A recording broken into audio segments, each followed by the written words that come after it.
Hello there. Before we delve into this week's message from DCS, we'd like to invite you to participate in our weekly video messages. And here's how.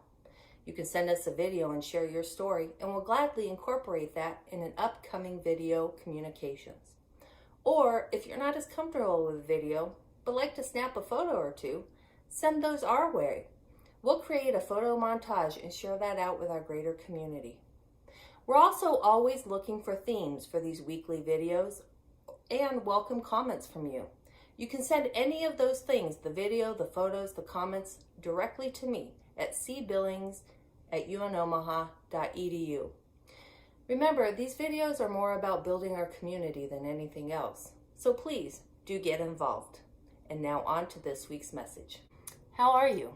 I don't know about you, but I've been a little bit more anxious lately. It's not just everything that's going on with the current situation, but it's that layered on top of things that have already been going on in my life.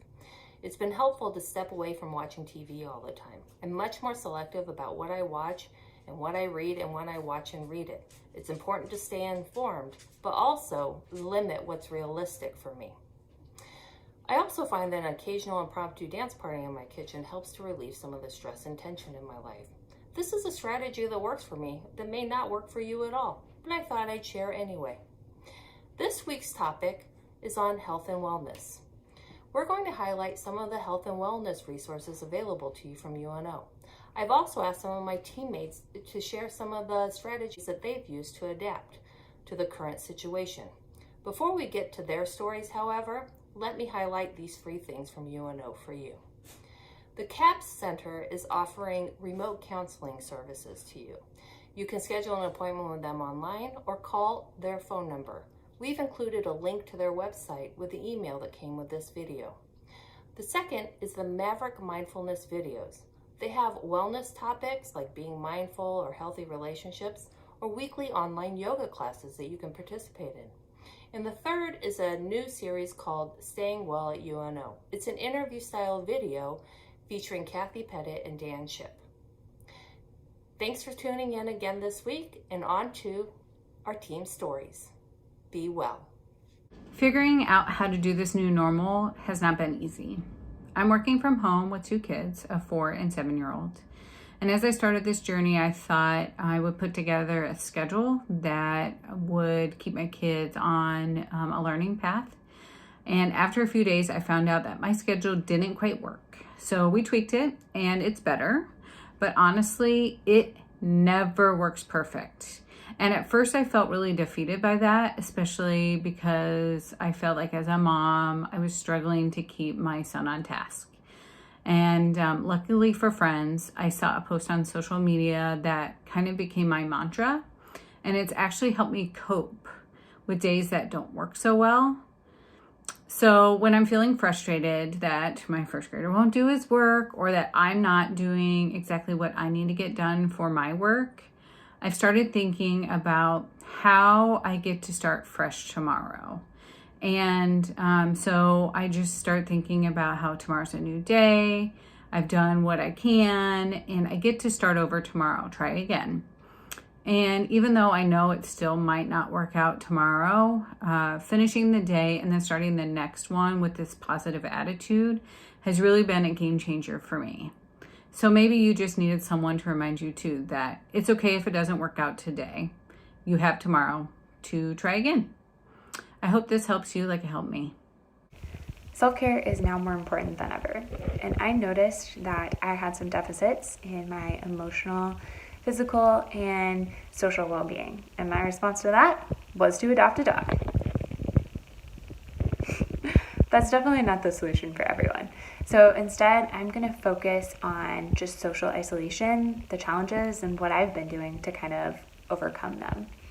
So I am naturally a really social person who really enjoys relationships. I value connecting with people, and those relationships and connections bring a lot of joy to my life. So social isolation has been extra hard and honestly just really draining and emotionally challenging because I don't have the opportunity to make those connections or engage with people in ways that I'm used to. I definitely understand that it's necessary, But while it's still important for me to have human interaction, I just kind of had to get creative in ways that I could make that happen. So I've been organizing virtual game nights for both my friends and my family. We all log on to Zoom, we pick out a game, and we play the game together. We were able to find a lot of the games that we already enjoyed playing in person and knew how to play online for free. We just Googled them, which is something that you could definitely do if you were interested or looking for a specific game. So it's just a great chance for us to have something to look forward to. It gives us something to engage over, and it helps provide some normalcy in a time where there just isn't a lot of normalcy.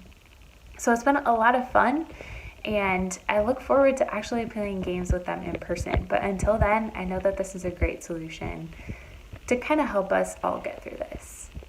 One of the biggest challenges that I've had to think through is trying to find productive spaces in my home for everyone as we transition to learning and working remotely.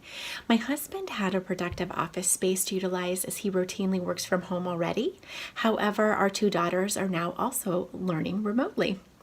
My oldest is in middle school, and she has her online meetings and lessons to log into, and my youngest is in elementary, so she has her own Zoom meetings and worksheets to complete. They each needed a designated learning space, along with creating my own workspace.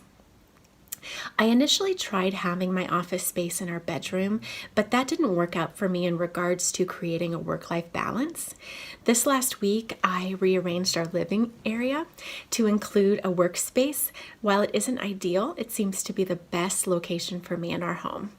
To be honest, in the beginning of working from home, I felt more like I was surviving than thriving. I've learned to set boundaries and stay flexible to make all this work out as smoothly as possible when combining working and learning and living. Take care. Finding my way during these times of change and challenge has involved efforts to find what I do have control over. Feeling like I have no control over a lot of elements in my life causes anxiety. So I've moved my living room furniture around, which in itself was a good move because it was great exercise. And I've made a dedicated office space. I've moved from my kitchen table to this little corner in my living room, but it's a victory for me. And these little personal victories like this show that I do have control over some things in my life. And that helps me so much with worry, with balance, and with staying positive. Remember, we're here to help you, so give us a call if you need us.